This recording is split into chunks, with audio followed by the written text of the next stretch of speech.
honor to stand before you this evening and share a story that's very personal.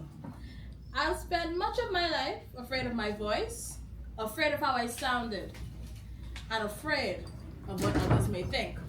But now, I understand the power that has always resided within me, just waiting to be released. Mr. Chairman. Fellow masters and guests, I grew up in a single-parent household. My mother was my rock, strong, resilient, and always there for me. My father, well, he was more of a shadow than a presence in my life. He was not there until after I left senior school. Now, he's the best father a girl can ever ask for. He has given me a total of 1, 2, 3 cars so far, working on that fourth one. Good stuff. And we go on yearly trips. We don't go a day without speaking. And we get together as long as our schedule aligns. My mother did her best to fill both roles during the time that he wasn't there.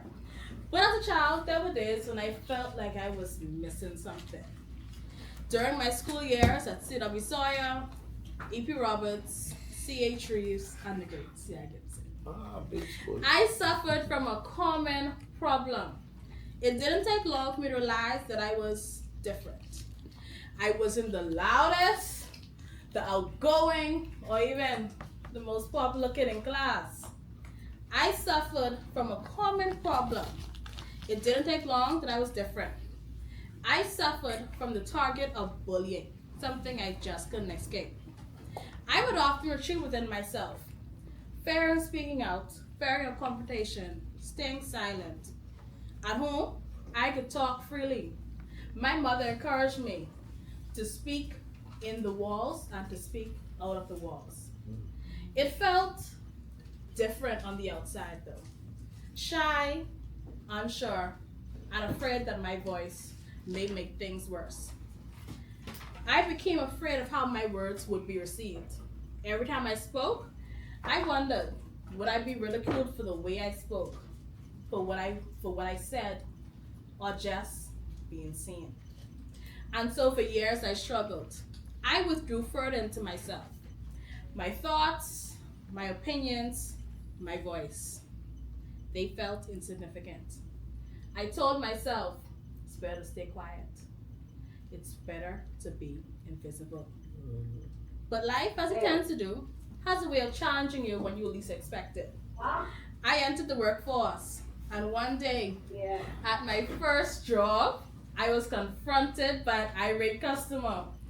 Toastmasters and guests, my heart raced.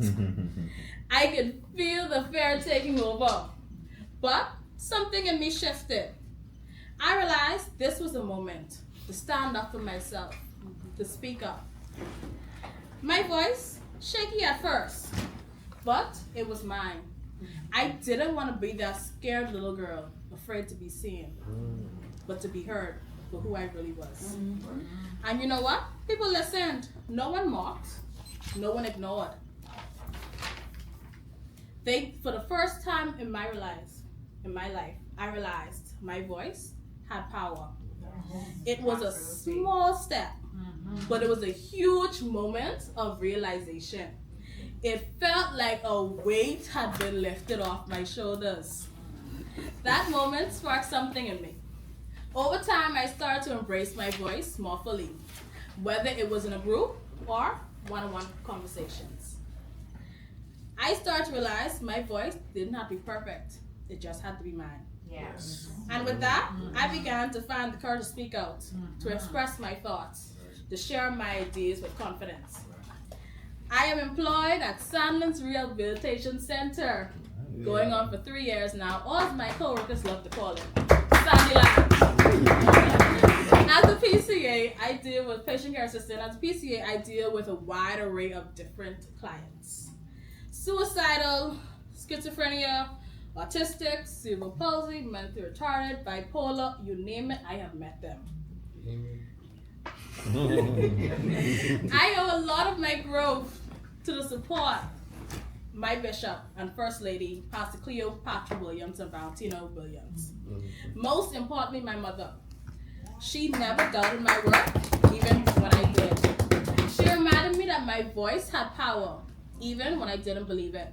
Yeah. She helped me see that being quiet was not a sign of strength, it was a sign of fear. She taught me that silence may protect us from pain, but it also keeps us from living authentically you. And so here I am today, Toastmaster Antonia Browne, sharing my journey with you, Cable Revolutionaries 259-1529.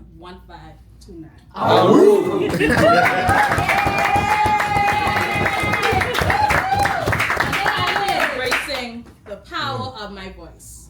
There are days ahead when fear tries to keep it, but I understand that my voice is a tool, not just for self-expression, but for self-empowerment. I am committed to making my Toastmasters journey a rewarding and fulfilling one. Fellow Toastmasters and guests, do not let fear silence you. Do not be afraid of your voice, whether you speak softly or loudly.